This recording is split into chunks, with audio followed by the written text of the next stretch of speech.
Hello and welcome back to another video. Today I'm in Toyohashi in Aichi Prefecture.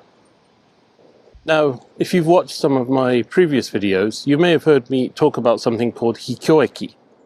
These hikyo-eki are railway stations typically in an extremely isolated location.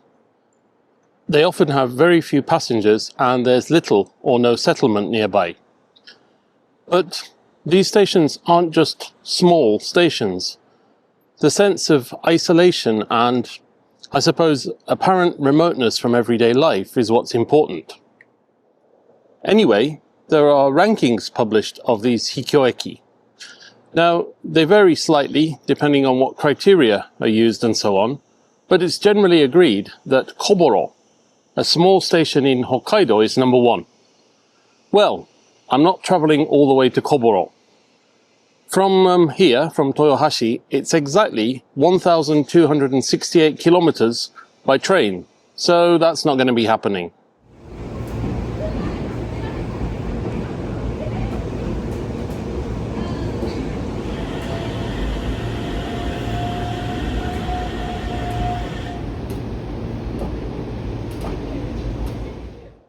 But there is a station much closer to Toyohashi that's always in the top 3 hikyo-eki, or at the very least the top 5. And that station is where I'm going today. So why not come with me to Kowada Station on the Iida Line. Now, Kowada Station is the northernmost railway station in Hamamatsu City. Despite the fact that it is located in a city though, it's very rural indeed. It's deep in the mountains beside the Tenryu River, very close to the borders with Aichi and Nagano in fact. Anyway, the train is going to be here in a few minutes, so let's get to the platform and get on it.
Alright, so here we are at Kowada.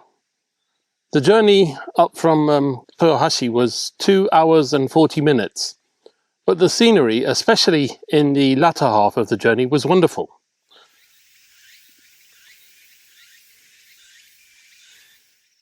Now, I said earlier that the sense of isolation and a sort of remoteness from everyday life is what's important with hikyo-eki stations. And, well, I think you can certainly say that this station ticks those boxes.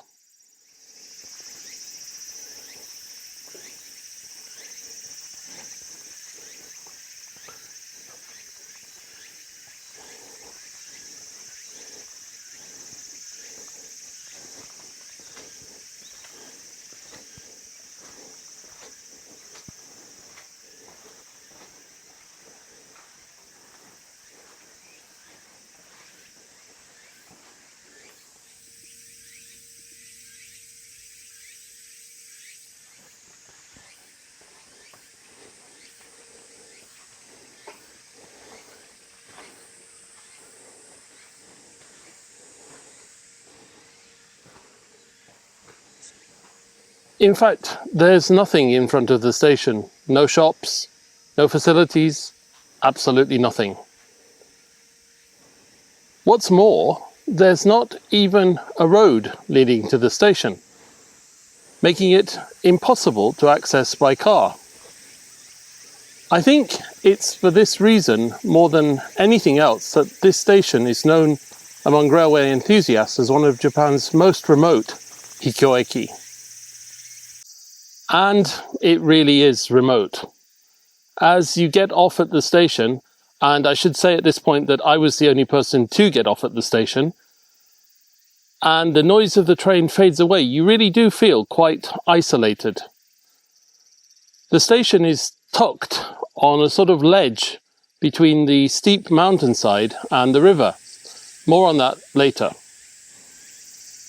If you did want to reach a settlement on foot, you'd need to follow a path over the mountain, and eventually you would get to the remote Shiozawa settlement. Now, I read somewhere that post for Kowada and for Shiozawa used to be delivered by train. I also read that because the Iida Line is effectively the only practical means of reaching this area, even police officers use the railway when carrying out patrols. I don't know if that's completely true or not, but it's quite a fascinating tidbit.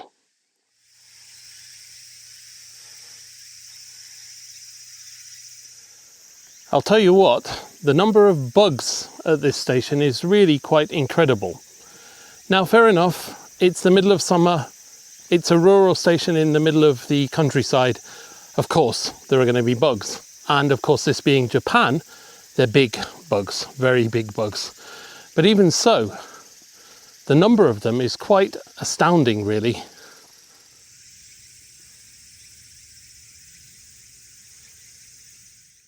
I just spotted this notice. It says, beware of something called yamabiru in the waiting room.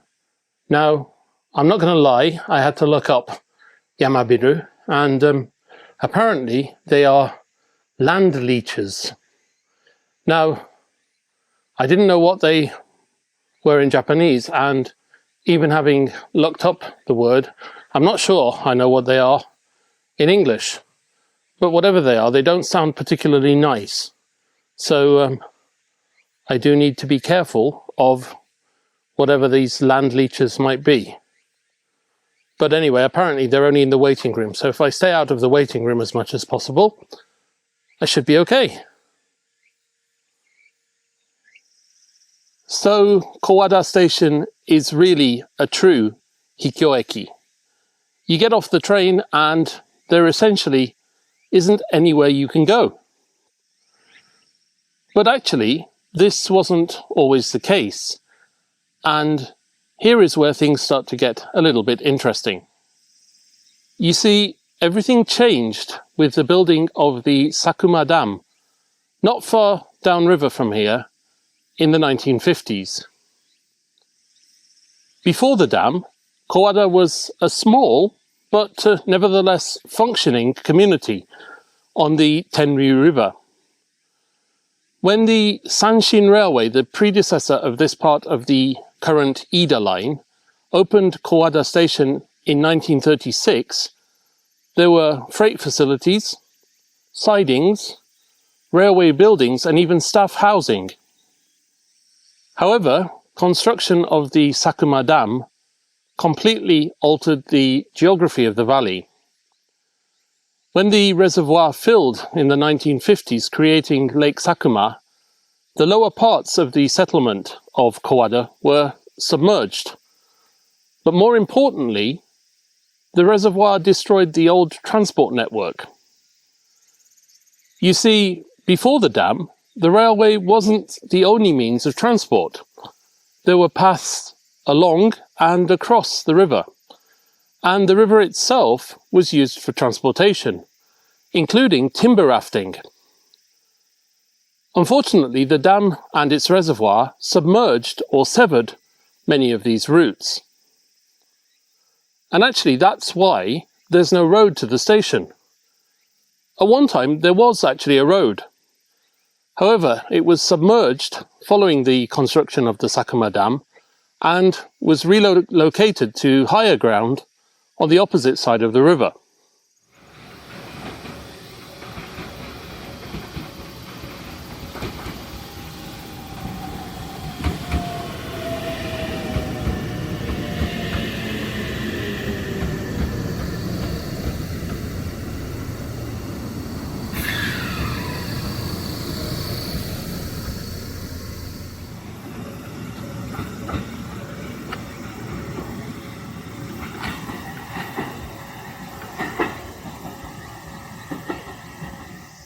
The dam and its accompanying reservoir is also why standing on the platform at Kowada Station today can be slightly misleading.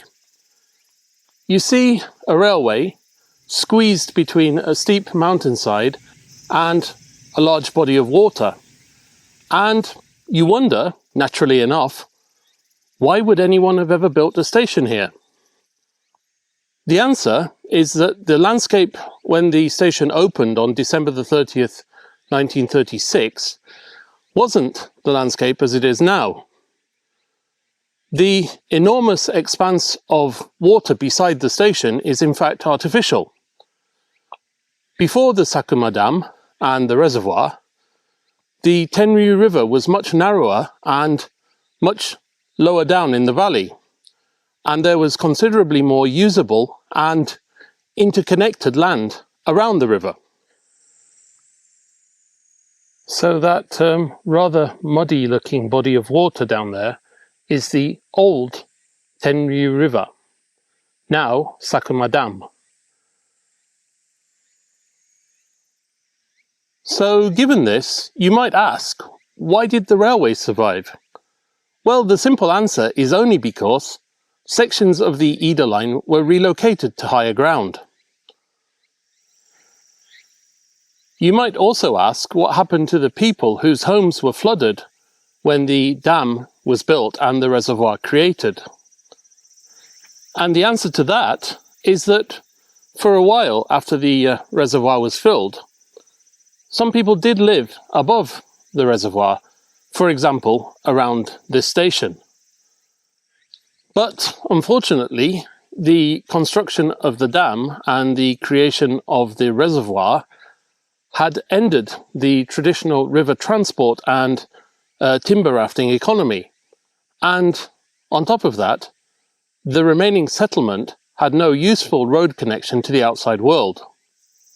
As Japan became increasingly car-oriented during the post-war decades, a place accessible principally by train or alternatively difficult mountain paths became progressively less practical. Residents therefore gradually moved away, leaving the station behind as the settlement around it disappeared. Even now, you can still find remnants of the community that once made Kowada a perfectly sensible place to have a station.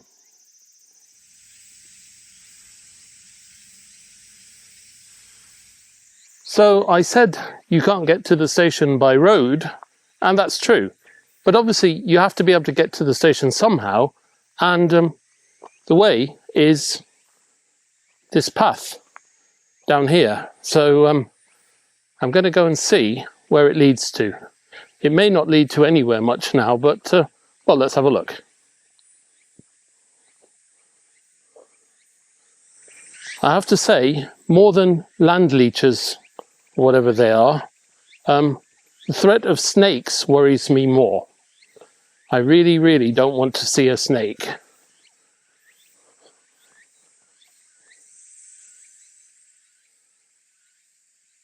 So only about, 50, 100 meters away from the station, and we've come across something that is obviously remaining from when there were people here, an old stone wall.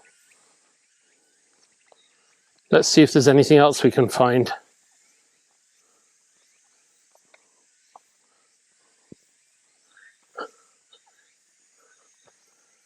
I'm guessing all these terraces were also something to do with people living here.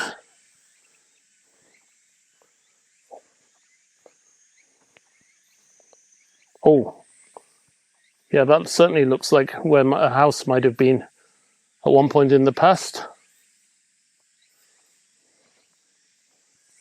And actually, just below that, there is actually a house. Obviously, it's not lived in or anything anymore, but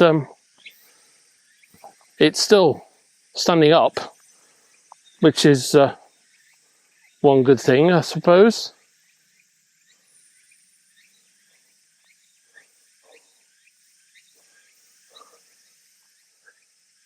There's another building of some sort here, which is in significantly worse condition. I guess this was also a house at one point, but in a way it's difficult to tell now. So there's a sign here with two directions. To the right is that hamlet I mentioned earlier, Shiozawa hamlet. And that, on foot, is an hour's walk. Obviously, it's an hour's walk if it's on foot. But, yeah, 1 hour. And that's over the mountain. So I think it's probably safe to assume that people from that hamlet don't use this station, and probably never use this station. I mean, an hour's walk over a mountain just to get to a station, no thanks. The second direction, to the left, is a 10-minute walk to a shrine. The only thing is, it looks like you get very, very close to the lake very, very quickly. So I'm not sure how safe that little walk might be. So I'm going to give it a miss, especially given that there could be snakes around. There probably are snakes around, let's face it. The building that's in better condition, well, it's not actually in better condition when you look at it more closely, and there is actually a sign just there, a bit difficult to see maybe. It basically says that it could fall down at any moment, so don't go inside. I had no plan to go inside, but anyway, thanks for the advice, or the warning.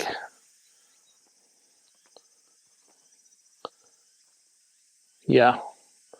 And then the path that eventually goes to Shiozawa leads down into the woods that way. No thank you. I think it's probably going to be best to go back up to the railway station.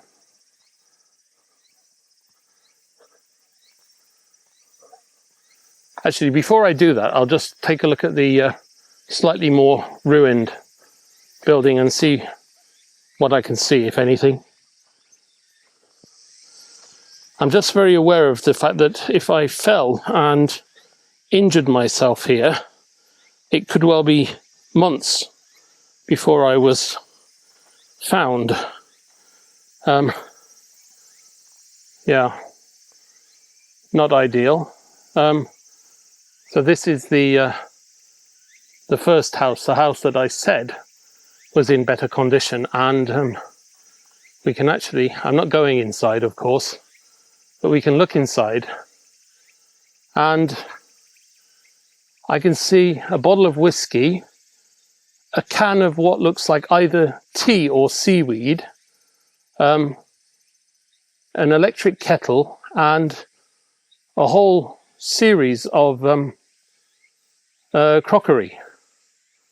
And then I can see some soy sauce bottles, and obviously there's a sink just there. It must have been a wonderful place to live, just looking out over the river as it would have been then. And then this is the building that's in less good condition, and I'm not even going to go close to that. Yeah. But it must have been quite a nice place to live, really. I don't know if you can see, but literally just beyond the house, just beyond where those trees are down there, is the lake. And as I say, it does look very muddy. I don't like muddy water. It scares me, so I'm not going to even go close. So it really is back up to the station, I think. It's been interesting to look round though, and I wish I was brave enough to go further, but I'm not, so there. Okay, so I'm back at the station. I didn't see any snakes, and, well, perhaps more importantly, I didn't fall and injure myself.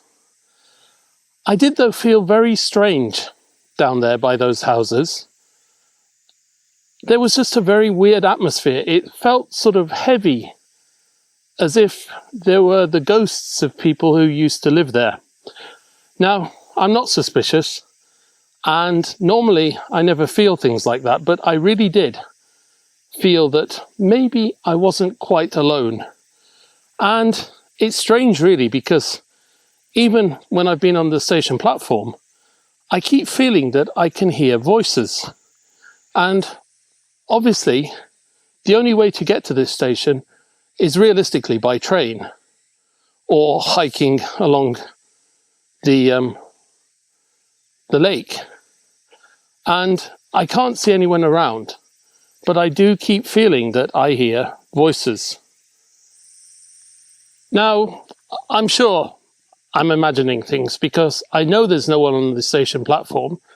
Nobody got off the train. There's nobody in the waiting room. So unless the leechers can speak, there's nobody around there. I can't see anyone around who might have hiked from somewhere else along the lake. So, yeah, I'm probably imagining things as far as the voices are concerned. The one thing I can absolutely say for certain, though, is it's spooky here. And it would be even more spooky at night. I definitely don't think I would want to be here when it was dark. No, that's wrong. I definitely wouldn't want to be here when it was dark. It wouldn't be just spooky. I think it would be downright scary.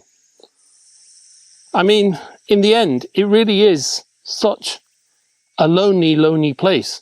It's wonderful and it's beautiful, but it is very, very lonely.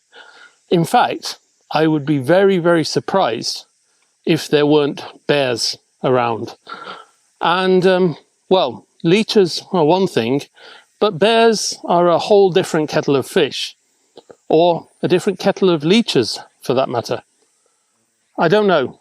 I'm just being attacked by a bear, not a bear, a bee, which is possibly at this point scarier than a bear. But I don't know. Maybe I'm completely over-imagining things. But I don't know. I did just feel a little bit spooked out. First of all, when I was down at those houses, but also when I've been on the station platform.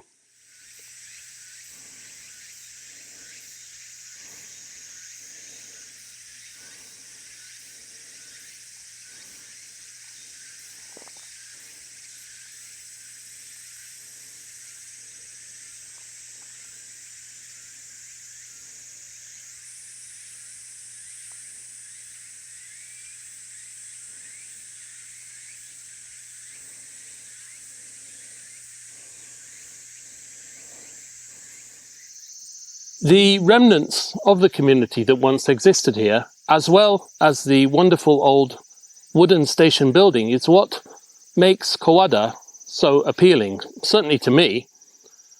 The railway infrastructure survives, while most of the settlement that originally justified having a station here has gone. It's disappeared. The railway line here is just single track, and now there's only one platform here at Kowada, but there was a second platform, and you can see it across on the other side of the railway line.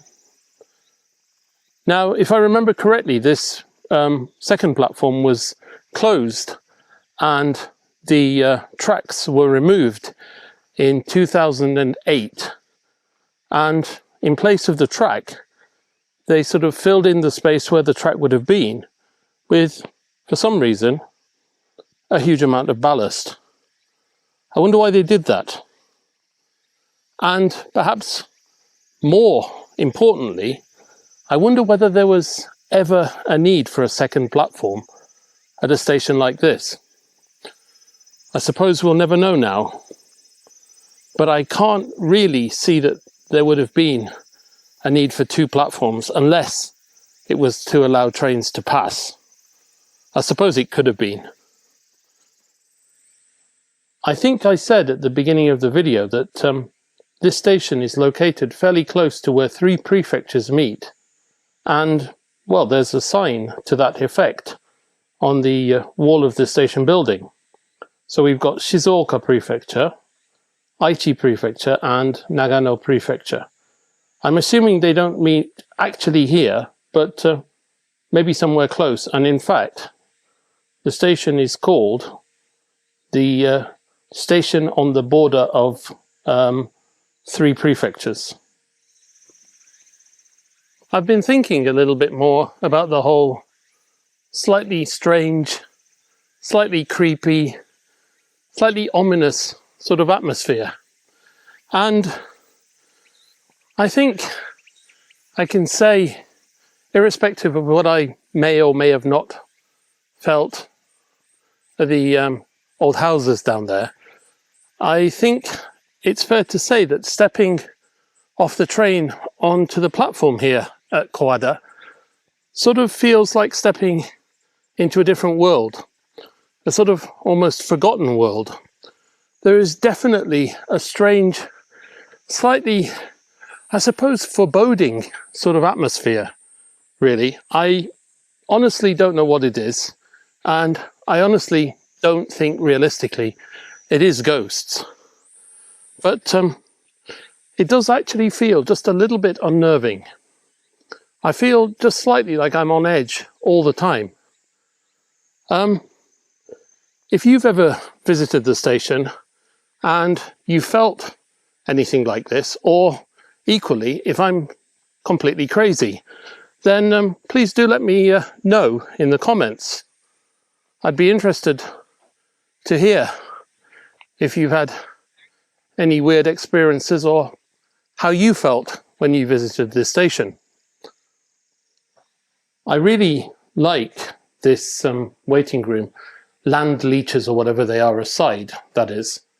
I love the fact that there are these huge windows and it just feels so open. You can look out from the waiting room directly into, well, nature. And what a view it is.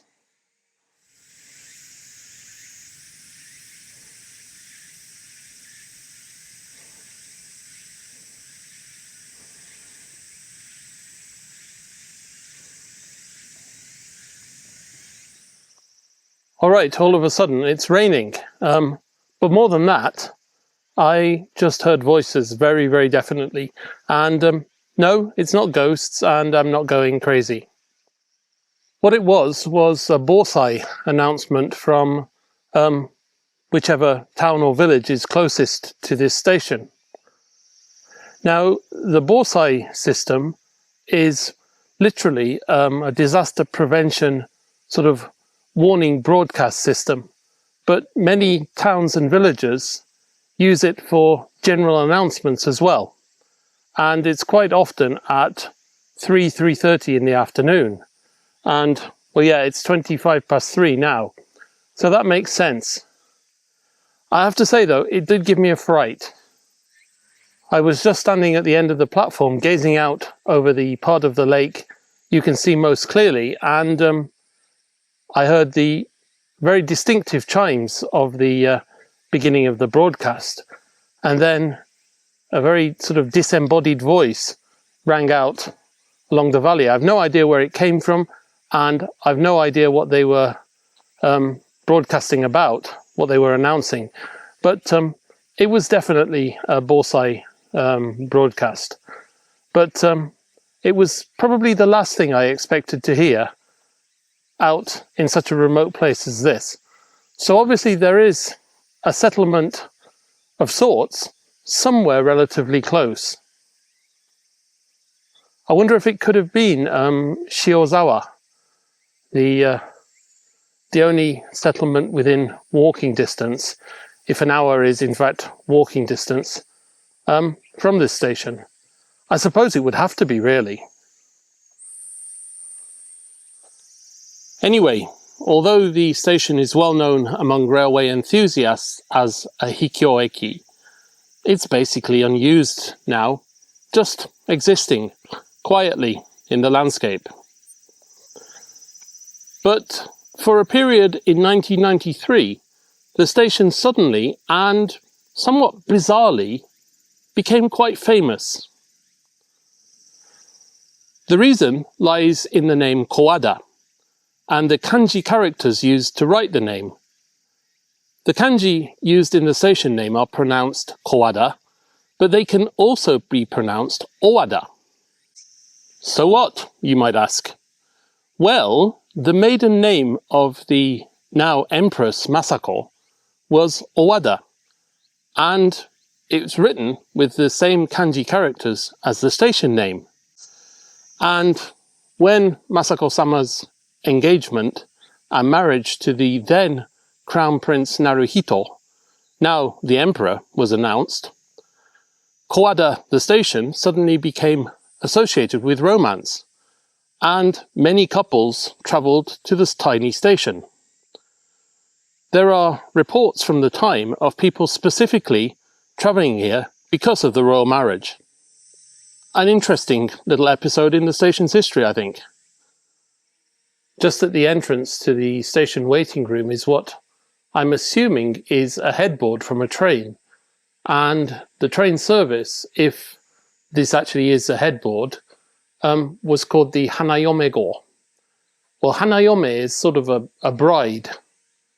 And so I'm assuming that this is something to do with the time when the station was a little bit famous after the engagement of the now Emperor and Empress was announced. But will that episode be the last time in the station's history that it hits the news? Probably, I'd say.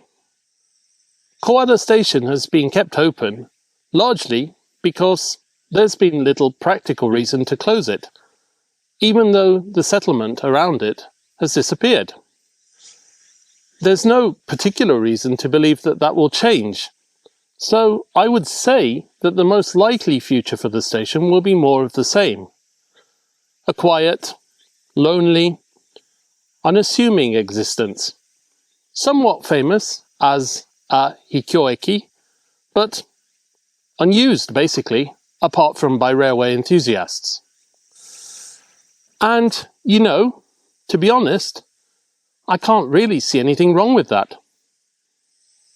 Anyway, that's about it for this video, I think. Thank you as ever for watching.